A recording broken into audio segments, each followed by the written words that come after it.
ゲーム最新作デジモンストーリータイムストレンジャー開発現場に潜入してみた。他は大幅に作り直ししているので数が多いのでかなりそこが大変でした。どんだけの労力使ってんねん。それが450体いるって僕は知ってるんだ。合成されると、すごい。足からも銃弾を発射するよ。デジモンに全てを捧げていくっていうスタイルでしたね。素敵な現場なんだろうなっていうのが伝わってくるな。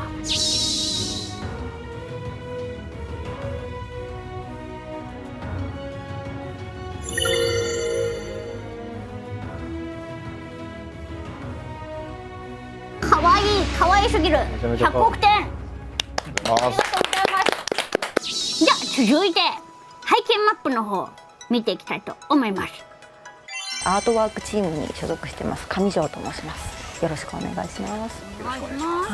はい、セントラルタウンのイメージボードになります。はい、こちらは今作でデジタルワールドの中でデジモンたちが暮らしている拠点になる。どっちだ？あ、原さんだ。アートのクオリティが本当高くてですね、これ見た瞬間に絶対にアートブック作ろうと思って、これを世に出さない意味がわからないというか、もっと知ってほしいと思ってもうこれ作ることも決まってましたね。もうわあ、本当にもう今日、一部公開されますけれども、これでも比にならないぐらいの数がアートブックに入ってるので、ちょっと宣伝させてください。限定版にアートブックついてます。そうなんだよ。特典今からでも遅くありません。よろしくお願いいたします。お願いします。はい、どうぞ。はい、見ていこう。デジタルワールドの中で、デジモンたちが暮らしている拠点になる、そんなエリアになっております。はい。すごいよね。メルクリモンが統治しているっていう設定が最初からありましたので、はい、そういったメルクリモンたちがその輪にいてもこう馴染むような色鮮やかな感じだったりだとか、世界観に合うような雰囲気っていうのを重視して、それに合わせてじゃあちょっとこれくらいだとすごいいたら楽しいだろうなっていうのをイメージしてデザインしてます。今までの、サイバースルースやハッカーズメモリーだとデジタルワールドを書くことっていうのがあんまりなかったんですけど、今作でついにデジタルワールドの中でデジモンたちが暮らすところっていうのを書けるっていうことだったので、もうワクワクして、とにかく生活感が出るようにデザインしております。はい。絵の時点ですごい情報量なんですけど、これがゲームになってきましたの時にデジモン置いてみようでさっきの話につながっていったりとか、冷蔵庫あるな、この中に幼年期入れてみようみたいなこととかもやっぱりスタッフの方から始まっていきますし、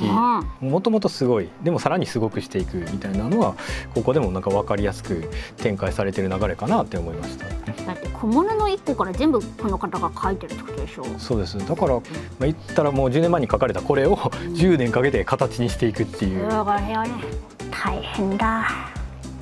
じゃあ続きを。お家の中の細部まで全部描かれてるんですね。はい、今回のイメージをするっていうことで、はい、今回はもうプレステ5だとか、本当にテレビでやる用のゲームになるので、高低差とかがよく出るようになります。なのでそういった空間の密度なんかもすごい意識して途中デザインしてました。最初はこのようなちょっと開けたアートも考えてたんですけど、いやもっと街がギュッとしてる方向性でだとかをアドバイスいただきまして、こんな感じでより密度が出るように。そうですね、やっぱ光の演出なんかもすごい考えられて各所で作成してます。こんな絵が描けるようになったら楽しいだろうな、人生。いいね。デジモンの世界って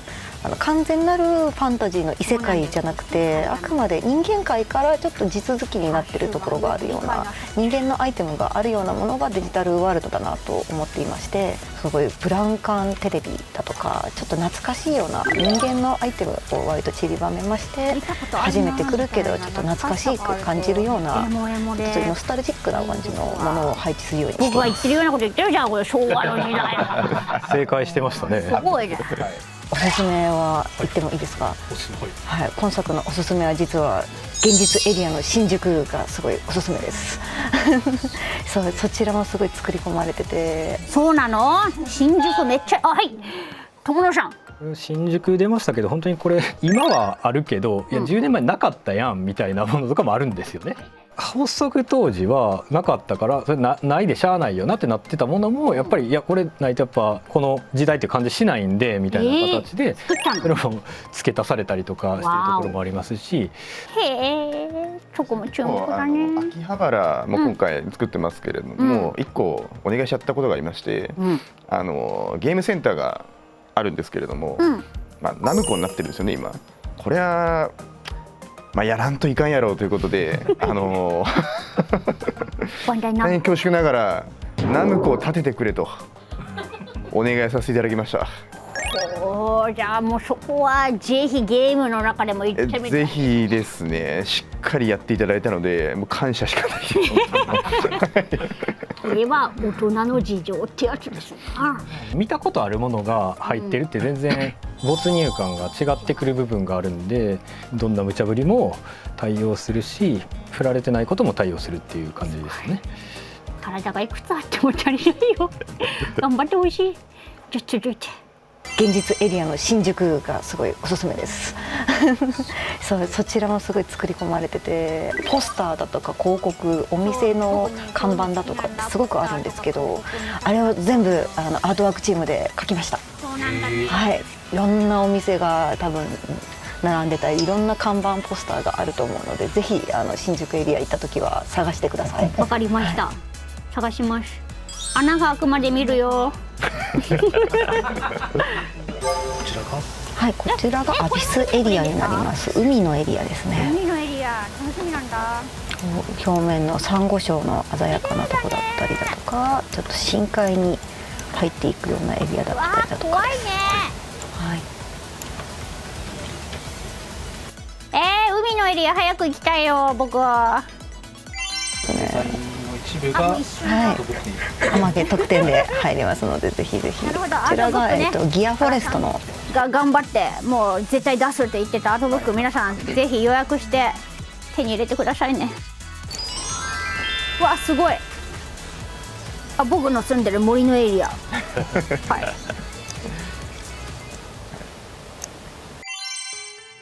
いセントラルタウンの 3D モデルになります。先ほど見せていただいた。そうですね。で、先ほど 2D 班の方からイメージイラストが来まして、で次に企画の方から大体の街のレイアウトが来まして、でその2つを含めて3D モデルの方を制作を始めて、このような形になっているという形になります。絵だとここは映ってないからみたいなところいっぱいあるんですけど、歩いてみるとこう裏側こうなってるんかとか、実際近くで歩いてるとこの継ぎ目おかしいやろとか、なんかここ足場ないやんみたいなことにやっぱどうしても気づいてしまうっていうのがあって、家とかをなんかコピペしておくっていうんじゃなく、なんか結局なんか手作りだよねみたいな感じの作り方になっていて、もう設計から何からもう常に目光らして完成したと思ったら改造が始まるみたいな大変だ、終わらねえよ作業がってなるんだ。ありがたい気持ちで引き続き見ていきたいと思います。ストーリーに関わってきたりゲームに関わってくる部分は企画の方できちんと指定があるんですけども、それ以外の部分に関してはもうイメージイラストを見ながらもうどんどん妄想を膨らませて背景モデル班の方で配置していくという形になってます。我々の方ではちょっとアドリブと呼んでるんですけど、アドリブで必要なもの追加分をどんどん作って足していくという形になってます。はい。当初計画になかったマップとかが丸ごと増えてるみたいなところ、丸ごと原画のスケジュールとかも終わってたりする区画とかもあったりするから、もうこれは本当にアドリブオンリーでお願いしますみたいな場所もあったりするんですよでも好きだからやれちゃうんだね。すごいね、プロってすごいな。すごいです。ご覧いただくと分かるように中央にある電波塔ですね、ここを中心にしてデジモンたちがどんどん増設していったがゆえに、こういう雑多な感じのタウンになっていったというバックボーンがありまして、それを 3D の形で表現するという狙いで作っております。お二方どういったところアドリブされたんですか？そのアドリブでモデル班が置いた瓦礫とかそういうものもですね、実は実はそれをこう一生懸命運ぼうとしてるデジモンがいて、でもこれ重くて運べないんだよね、手伝ってくれないかなみたいな話をですね話していたりとかですね、背景派の方がアドリブで入れたものに対して、はい、いろいろストーリーをつけてくれたりとか。そうですね、それはもう余すことなく本当に些細な瓦礫でも街の中を散策していただけるといろんなそういう生活風景が見られる。今回そのアートの話がメインなんですけど、それを企画する人っていうのがいるんですよね。その瓦礫あるんやから運んどこうやとか、生活感ってこういうことちゃうかみたいなことをガンガンやっていくっていうセクションもあって、やっぱそれもいいものができたらそれに応えるっていうのがもう反響していくっていう、非常にすごい効果がありましたっていう。街中しっかり歩かないと全部のエピソード拾えないですね。やっぱりそのデジモンを知ってれば知ってるほど面白く見れるみたいなところもあって、やってもらった時にちゃんといじってもらえてるんやよかったみたいなところとかもあって、スタッフめちゃめちゃ届いてるっていう感動があったんちゃうかなって思います。本当ですか。いやでもこの話聞いてたらプレイさせていただくだけで本当にありがてえっていう気持ちしか出てこないですよ。もっとやらなきゃ。はい、じゃあ続いて。街の中を散策していただけるといろんなそういう生活風景が見られる。本当にちょっとした会話をしていることも面白かったりしますので、ぜひ歩き回っていただきたいなというふうに思います。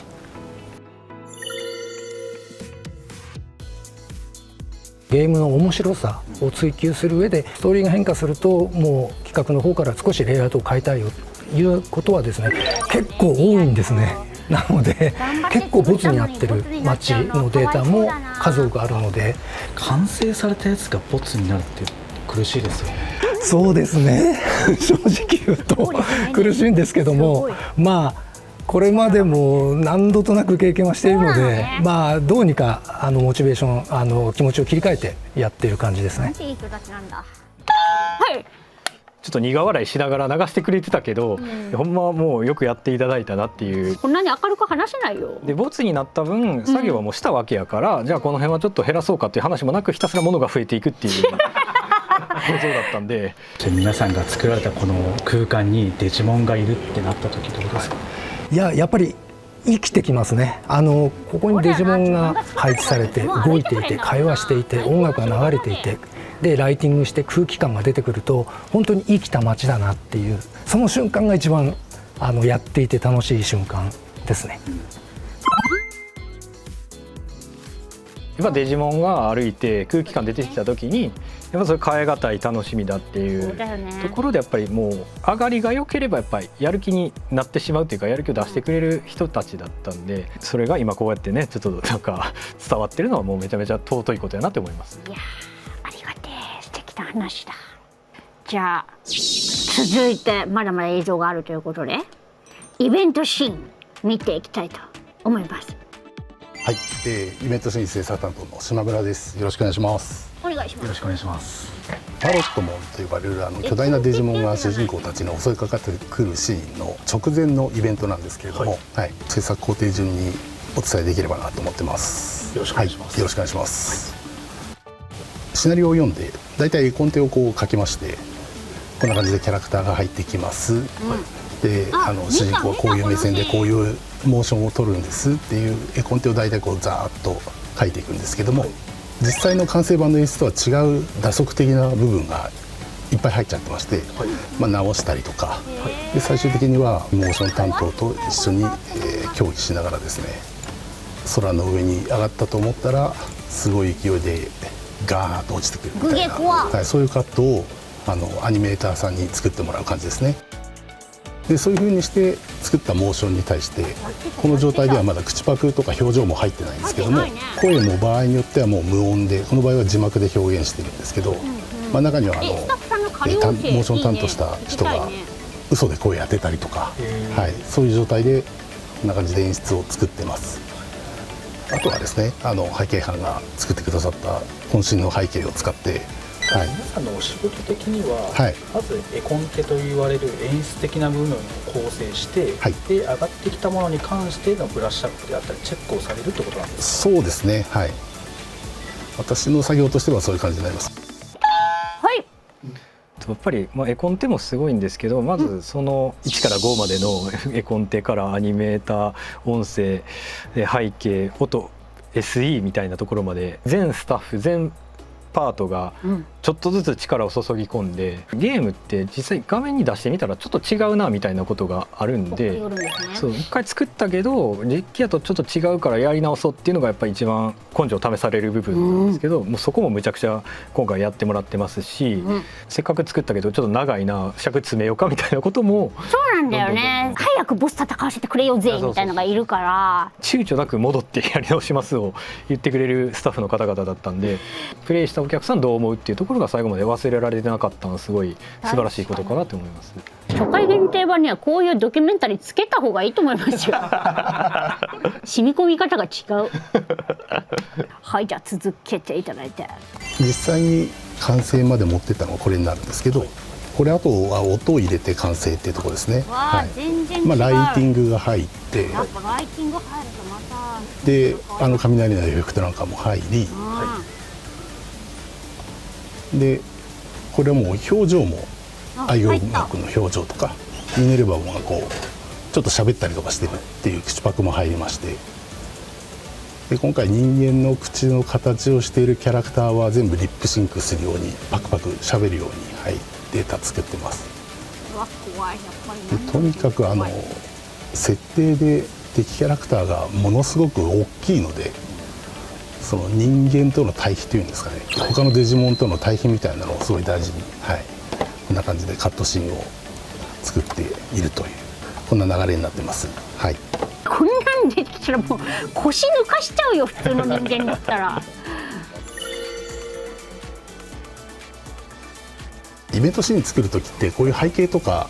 ともするとキャラクターがなかったりして、ずっと最後まで合体しないとわからないという状況がほとんどなんですけど、何も背景がない状態で作っちゃうと出来上がったら案外思ったのと違ってこう直したりとか、そういうなんて言うんでしょうね、揺り戻しの作業が結構多くなっちゃって、割とそれでみんなストレスになっちゃうんですけど、今回すごい素材もあったので、絵コンテ作る時も実際にその 3D ツール上でこうキャラクター配置して絵コンテ描いてるので非常に助かったなというところです。皆さんに助けていただいてるっていう感じですかね。はい。聞きたいおすすめシーン。2種類あって、一つはヒロインとアイユーモンの2人が語り合うイベントシーンがいくつかあるんですけど、その中でヒロインとアイユーモンの関係性がだんだん変わっていくっていうのがイベントで比べると見られますので、ぜひそこは楽しみにしていただきたいなっていうのと、あとこれネタバレになるので多分 P なんですけど、大量に出てくる P じゃん完全にアウトなこと喋ってましたからね。もうなんとそうなのいろんなスタッフ全員がもうドロドロになりながら作った血と汗と涙の結晶ですので、そこはぜひちゃんとゲームをしっかりプレイして見られるようにユーザーさんには頑張ってほしいなと思ってます。いや楽しみですね。発売になった暁にはここでしたっていうのをぜひ教えてくださいね。はい、ほう息を吹き込む音声。はい、さっきのパロットモンのイベントシーンにアフターエフェクトでちょっとアフレコの音声を合わせていく作業をしてます。ここでちょっとタイミングを見て、こっちのスクリプトでタイミングの時間を入力して、こっちのビューで確認する作業をしてます。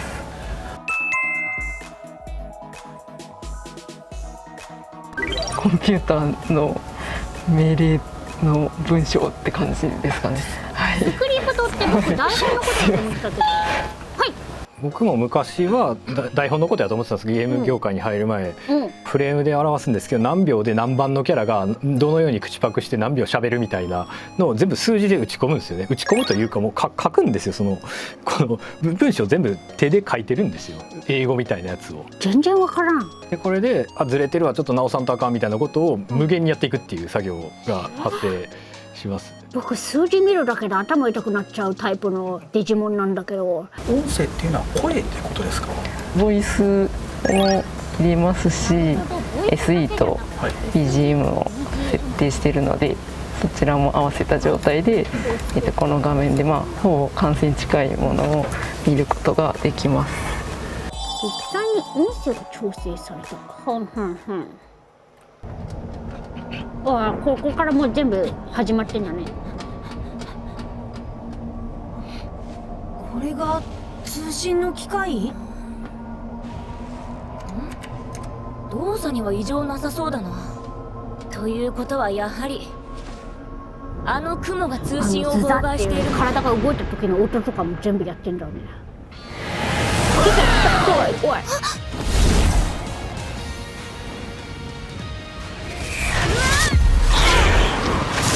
すごいね。なんか音がつくとより迫力ありますね。そうですね、はい。すごく臨場感が出ると思います。すごいね。一個一個がみんなが頑張って作ってると思うとやっぱ泣けるよ。いやー、全部見てきましたけども、まだ喋り足りないことありますか？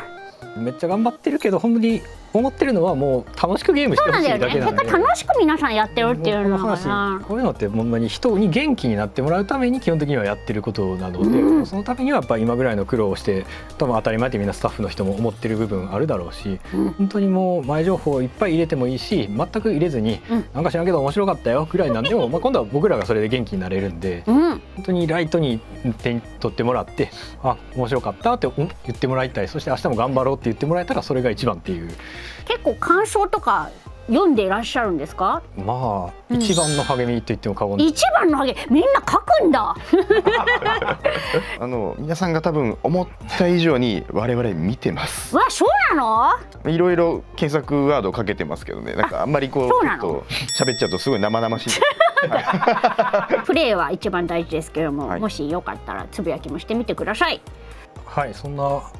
一段落という感じもあるのかもしれないですけど、ちょっと最後に、語らせてもらった。何？最後にテリスケにお知らせがございます。テリスケにお知らせ？こちら見ていただけますでしょうか。はいはい、これよく見たらこのこれ僕じゃん。コンバッチくん。胸についてるバッジは何？かわいすぎないか？ちょっと待って、かわいすぎないかこれ。こんなの見せちゃっていいの？テリスケ、実装させていただきました。実装じゃなくて僕は出演だよ。テリスケ出演大決定。そうなんですよ。実はデジタルワールドで撮影していただいたんですね。なのでちょっと前に実は知ってたんですね。なんか出演依頼あったらしいみたいな、やんのかみたいになってその話来た次の日にはもう実装されてました。いや、本当ですね。いやもう結構原さんとかも結構食い気味にいろいろ言ってましたよっていう。すんぞ。でここまで出演させてあげてくれと。もうだいぶ前から準備してあったんじゃないのみたいな。これはね違うんだよ。本当に皆さん急遽やってくださって、これはもうねスタッフさんの愛情そのもの。可愛いすぎる。100億点。ありがとうございます。ガジェン楽しみだぜタイスト。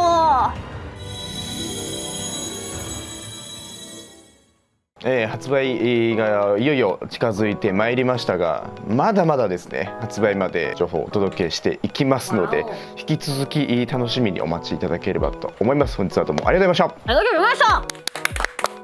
そして友野さん。はい、発売も目前なんですけれども、ちょっと恐ろしいことに作業が全部終わったかというとそうではない部分もあったりして全力疾走中でございます。どれだけより快適にできるかみたいな勝負をかけてるところではあるんですけれども、やっぱりそのゲームやってもらって元気になってもらって、楽しんでもらうっていうのがやっぱ僕らの一番の目標のために本当に10年かけてきましたんで受け止めてもらえるとありがたいなと思います。ぜひお楽しみにしてください。ありがとうございました。貴重なお話もたくさん聞かせていただきましたけども、改めてデジモンストーリータイムストレンジャーの発売日は10月の2日となっております。詳しい情報は概要欄や公式サイトの方でチェックしてみてね。そしてチャンネル登録高評価ぜひよろしくお願いいたします。コメント欄でみんなが気になった新情報もぜひ教えてね。ねぎらいの言葉もコメント欄に書いていただけると伝わるということで、ぜひ皆さんコメントしてみてください。そして X 過去旧 Twitter でもハッシュタグハローテリラボをつけて感想やツッコミなどなど何でもポストしてみてねということで、今日はこの言します。大バッチグー、バイバイ。みんなゲームでもお会いしましょう。